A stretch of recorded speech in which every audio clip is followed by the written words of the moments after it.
right, so, from the case studies, I hope we've kind of seen that, ethical egoism, even it's in refined Epicurean form, is not really an ethical theory that we're going to need to take a whole lot of account of, right?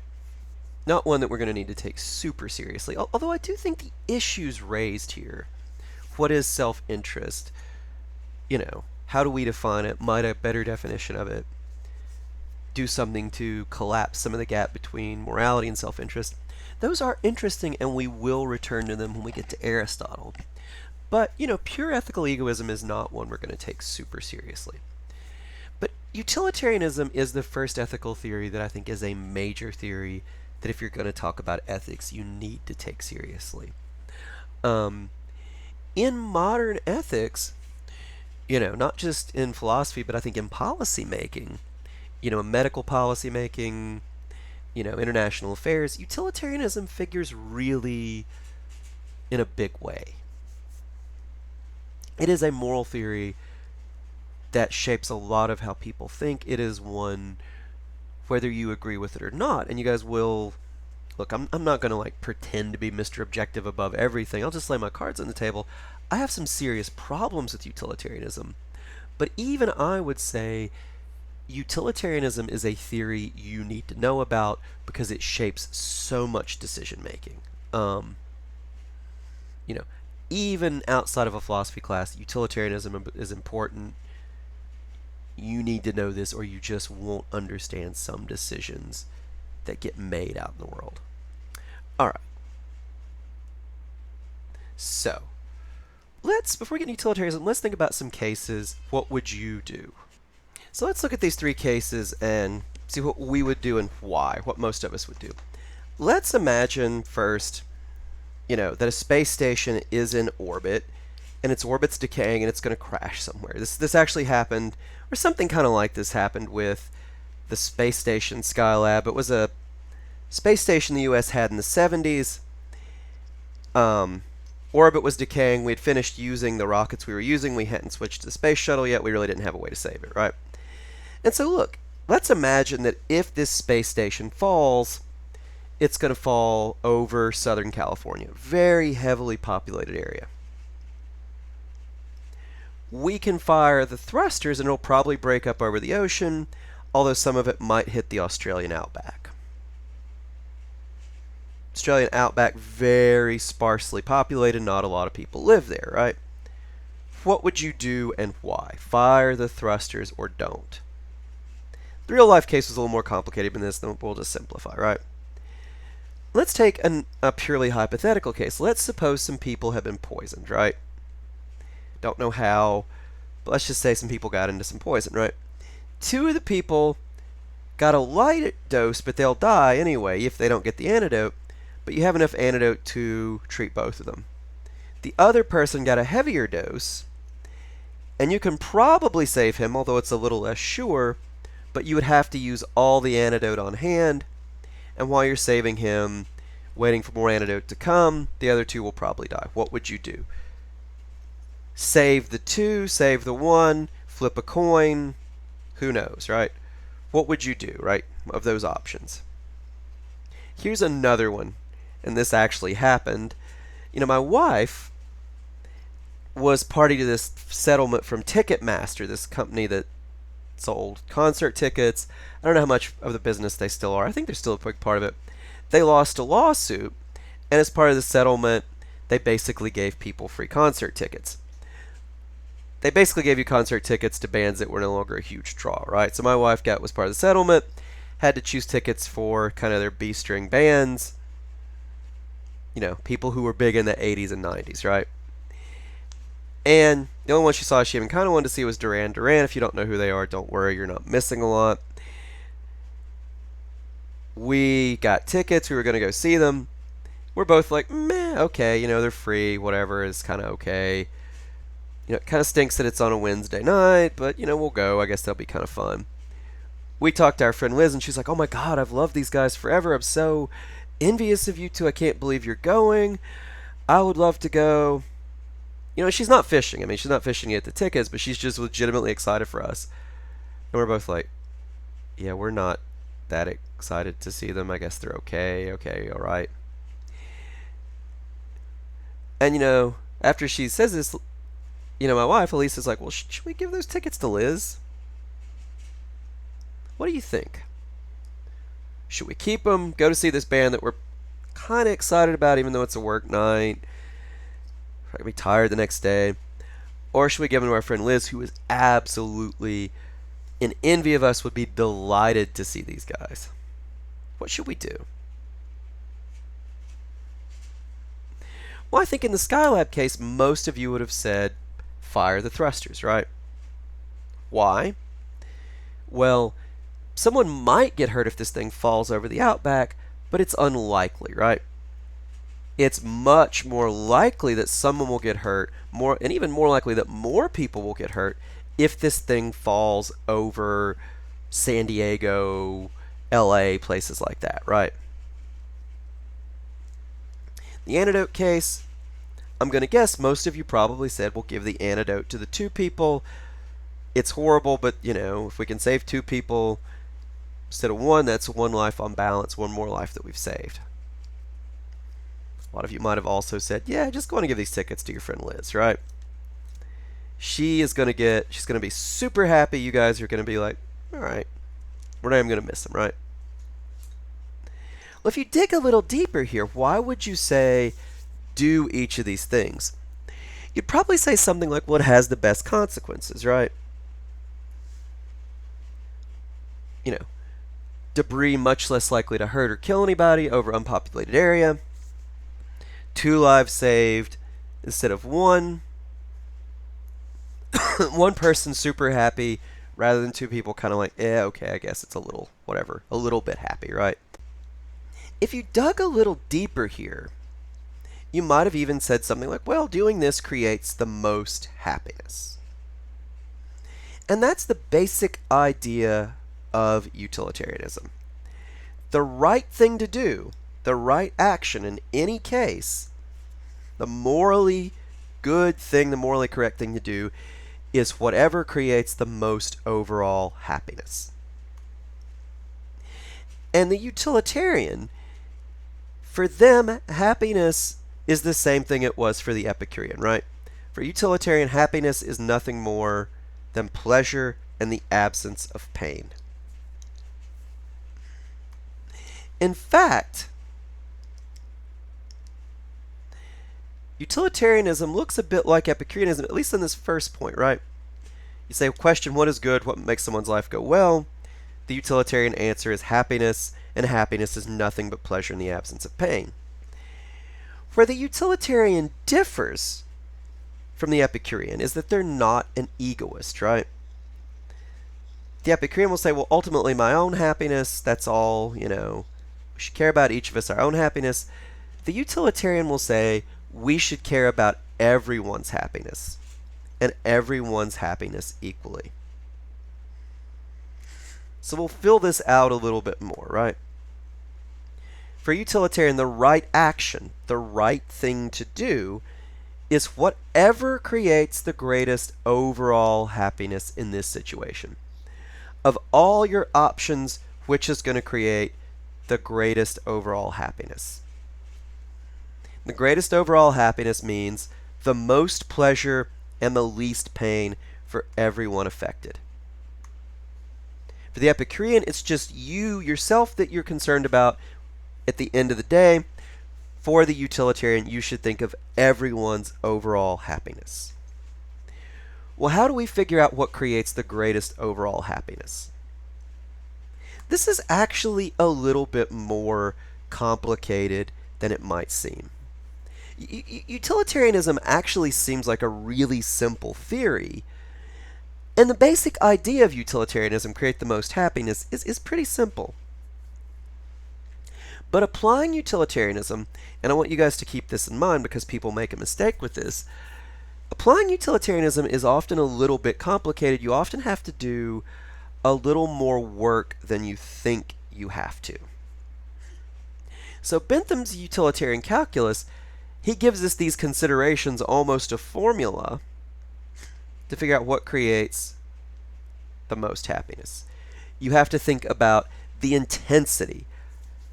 Intensity, if it's pleasure, is a good thing. If it's pain, it's a bad thing. The duration. If it's pleasure, it's a good thing. If it's pain, it's bad, right?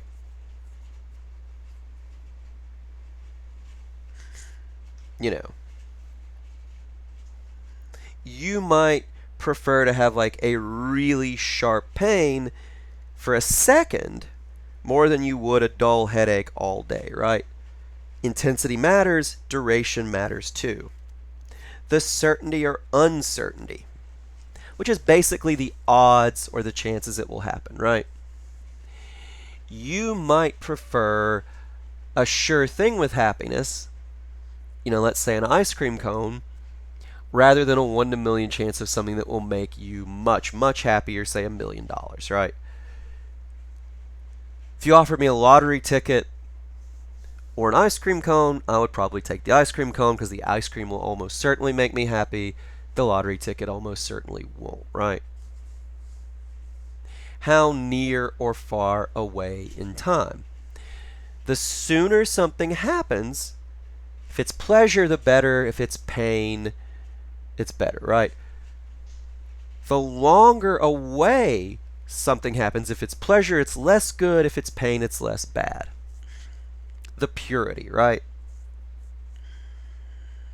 A lot of times, pleasure is mixed with pain and vice versa, right? Sorry, I skipped one. I will go back to it. For the utilitarian, like if you're running and it hurts, but you also get kind of a runner's high, well, that's not quite as pure as if you're just floating in the ocean and feel nothing but pleasure, right? How likely is it to produce other pleasures and pains, right? Think of ice cream versus exercise here, right? Ice cream isn't pure because it hurts. Or sorry, exercise isn't pure because it hurts. Ice cream doesn't hurt. Exercise has some pain mixed with it, right? But if you exercise, you're really likely, if you do it, don't overdo it, it keeps you healthy. You avoid future pains. You're going to stay healthy. Ice cream, on the other hand, it's not healthy. Your odds of getting diabetes if you eat too much of it go up. You gain weight. Ice cream, one thing that counts against it, it's likely to produce future pains. Exercise, one thing that counts for it, it's likely to produce future pleasures, but even more likely to help us avoid future pains, right? And finally, and this is really important, the number of people affected. If you could do one thing that makes one person really happy and another that makes 5 people almost as happy, well, you should do the one that makes 5 people almost as happy, right? I mean, think of a number here, right? If you could give, sometimes people will talk about utils, whatever. Well, I have my problems with that, but it's a nice shorthand. If you could give one person 10 units of pleasure, 10 utils, and 5 people 9 units of pleasure, well, obviously the 5 is better. It adds up to a whole lot more. You are trying to create the most pleasure. Got to count the numbers, right? So if you're really trying to be a good utilitarian, you need to factor all this stuff in. So even though the basic idea of the theory, create the most overall happiness, the most pleasure, the least pain for everyone affected by the action, even though that's pretty simple, if you look at Bentham's utilitarian calculus, you see there's a lot of thought that actually has to go into applying utilitarianism. It's not as simple to actually apply this theory as it might look. And when you're doing the case studies, when you're actually applying utilitarianism, I want you to keep this in mind to make sure you're really thinking of the complexity, that you're going into enough detail. All right, so let's talk about a few examples so we can see how this works. So if you're a utilitarian, why would you say murder is wrong? Think about it just basically, why is murder wrong? And, maybe try to bring in Bentham's utilitarian calculus. Just think about it a second. If you were a good utilitarian, give me a full explanation of why murder is wrong. Full explanation for everyone affected, why it creates less happiness, that is more pain or less pleasure than an alternative. Well, look. First, there's the intensity, right? Look.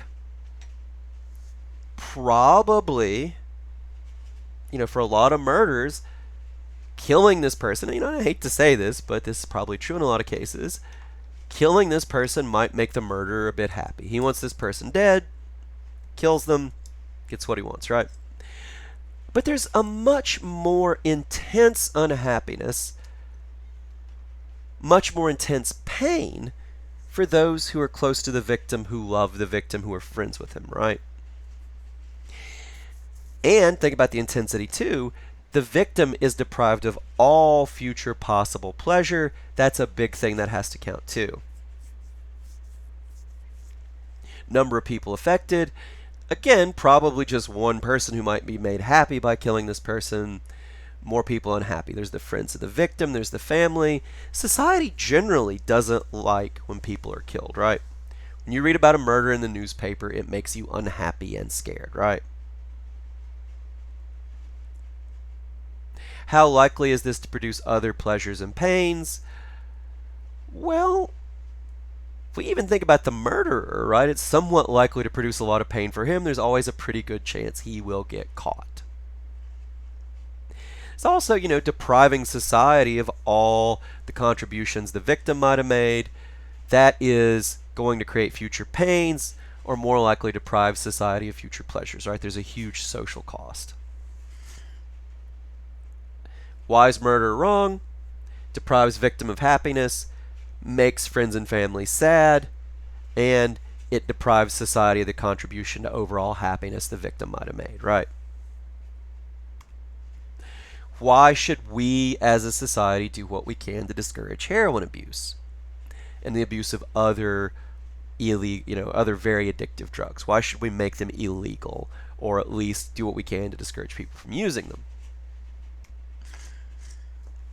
Well, the intensity of a heroin high is very intense, or so I'm told, right? I've never done heroin. I don't have any first-hand experience with this.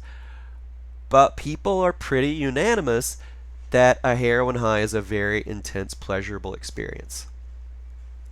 But on the other hand, it really doesn't last all that long. Well, how likely is it to produce other pleasures and pains? Not likely to produce other pleasures, right? It's very likely to produce other pains for the person using it himself, right? People quickly become physically addicted to heroin and other opioids. Physically withdrawal is bad, right? It's very unpleasant. Psychological dependence is also unpleasant. People do stuff they don't want to do. They become pretty miserable, right? Number of people affected. Well, again, it might make the user happy in the short term, but it makes a lot of other people unhappy. People who rely on the user, people who care about them, right? And again, we go back to this, how likely to produce other pleasures and pains. It's very likely to produce other pains for these people, right? So, also very likely to produce pains for society as a whole, right? Users often turn to crime, users often OD. Again, society is deprived of the contribution they might make. Their friends and family are sad. That's why we should, as a society, discourage heroin abuse, right? Why is fraud wrong? Intensity, the fraudster might get what he wants, but the unhappiness, think of these people, Bernie Madoff, if you don't know who he is, famous guy who ran a Ponzi scheme. He gets to live like this life of luxury. But when these people find out he basically stole their retirement, when these people find out they have no retirement, they're going to live in poverty when they're too old to work. Well, the unhappiness that he's created for them is almost certainly greater than, you know, the intensity of the happiness he got living like a king. Number of people affected, there's way more victims of the fraud generally than there is the people who benefit from it. How likely is it to produce other pleasures and pains? Think about when you hear about fraud, right? When you hear about fraud on Wall Street or wherever, even if you're not involved, it makes you less likely to trust people. It makes you suspicious. That trust makes it harder for people to do business. It makes just society generally not go as well. Fraud is very likely to produce future pains by undermining this trust we all rely on. Now, at this point, I want to talk about a very common mistake students make. And I think sometimes students get this from the reading. I think more commonly, students don't listen to the lectures and don't do the reading and find some stupid website on the internet that's just not right? That says something like this. So if you say this, if you say something like this, it's going to annoy me because it probably means that you have not been listening to the lectures, or at least not very closely. You haven't read Mr. Bentham either, right? And this mistake is to say something like this. Utilitarianism says whatever makes the most happy people happy is right. Or, for utilitarians, the best thing to do is whatever makes the most people happy. This is wrong. Now, generally, a lot of the time, it will turn out that what makes the most people happy is the thing that creates the most overall happiness. But not always, and you can't say point blank, the utilitarian says does whatever makes the most people happy, or they want to do whatever the majority will, whatever makes the majority happy. That's just not true. Remember Bentham's utilitarian calculus. Number of people affected is there, and these aren't in order of diminishing importance. These are just in the order he gives them. But so is intensity, right? Numbers matter. How many people are affected matters, but so does intensity. So do these other things like duration, but in these cases, intensity is often the most important. What this means is an action that makes a lot of people a little happy, or happier than they could have been, but one person or a small number of people miserable could very well be wrong. Let me give you guys an example. I have a really good friend from grad school who is deathly allergic to peanuts. If he eats a peanut, he has to take a shot from his EpiPen. I've never seen him do it. He's been pretty careful, but I guess his neck and his face swell up, and he's probably, even if he gets a shot from his EpiPen and gets to the hospital in time, he's going to be in the hospital pumped full of Benadryl for 4 or 5 days, right? If he's even around peanuts, and I have seen this, his face gets kind of red and twitchy, right? I brought some Thai food home once, and he was on the other side of the room, and he had to leave the room, right? I felt kind of bad about that. Well, so let's imagine that there's 5 of us who want to go out to dinner, and this guy's there, right? And 4 of us really want to get Indian food or Thai food, right? Fair amount of Indian food has some peanuts in it. Practically all Thai food does, right? Let's say Thai, right?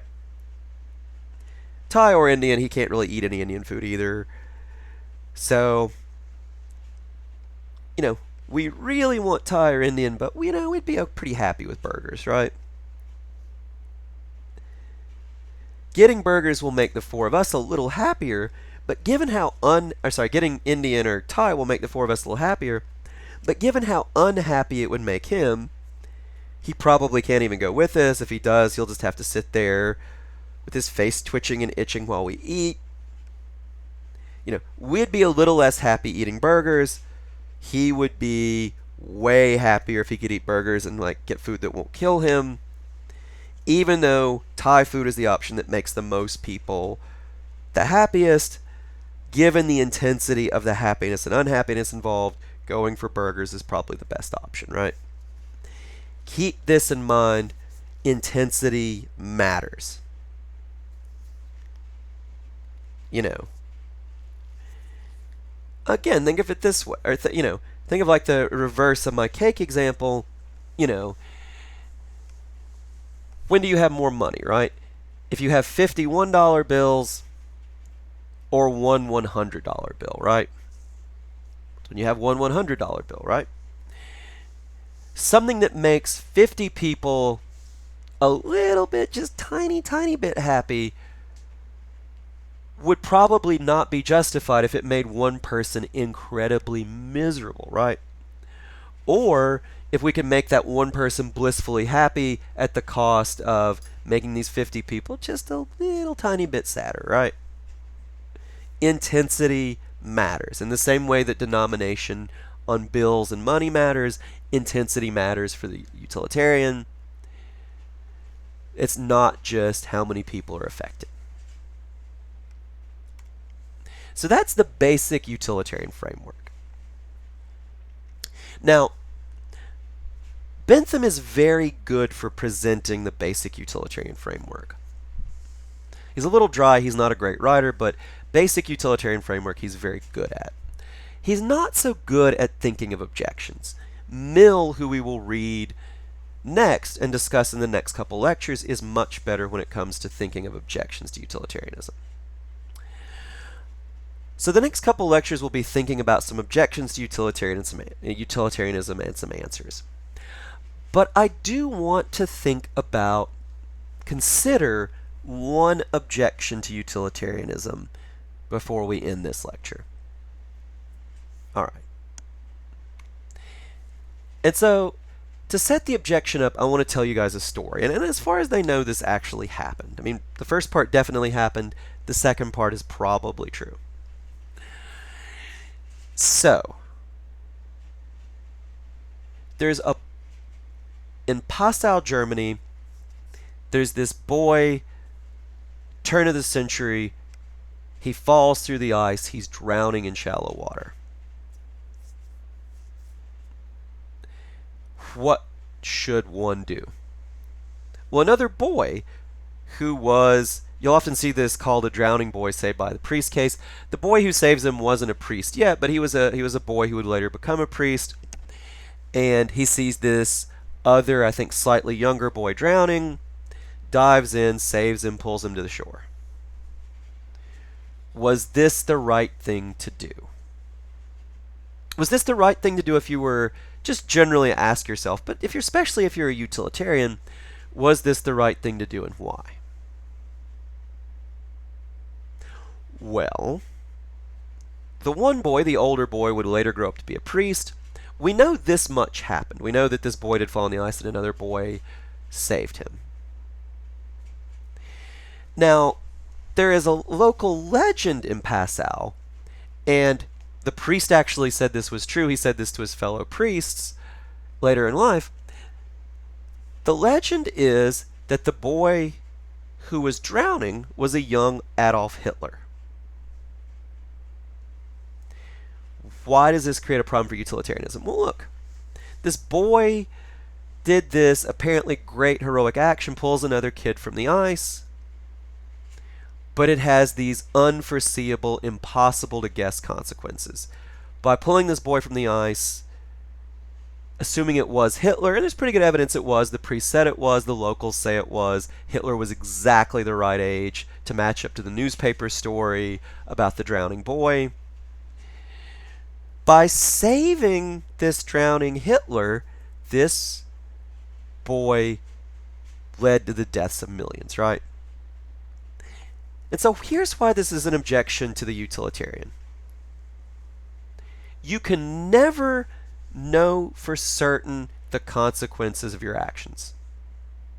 Generally speaking, saving a boy from drowning is going to be a very good thing for utilitarian, right? You spare his family a bunch of pain, he gets to carry on with his life and feel all the pleasure he would carry on living. But there's always a chance that boy could be the next Hitler. The same goes for any good deed. The same goes for any bad deed, right?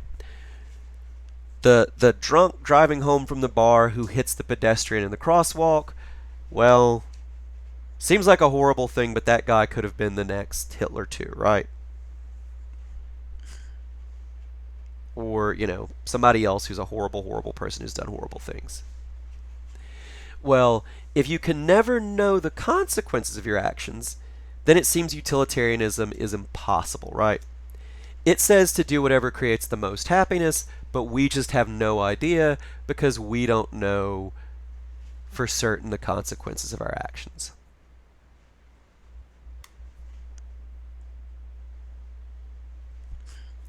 The utilitarian answer, we can already see it in Bentham's list. Remember Bentham's list? Number C, we have to take into account the certainty or uncertainty, the odds it will happen.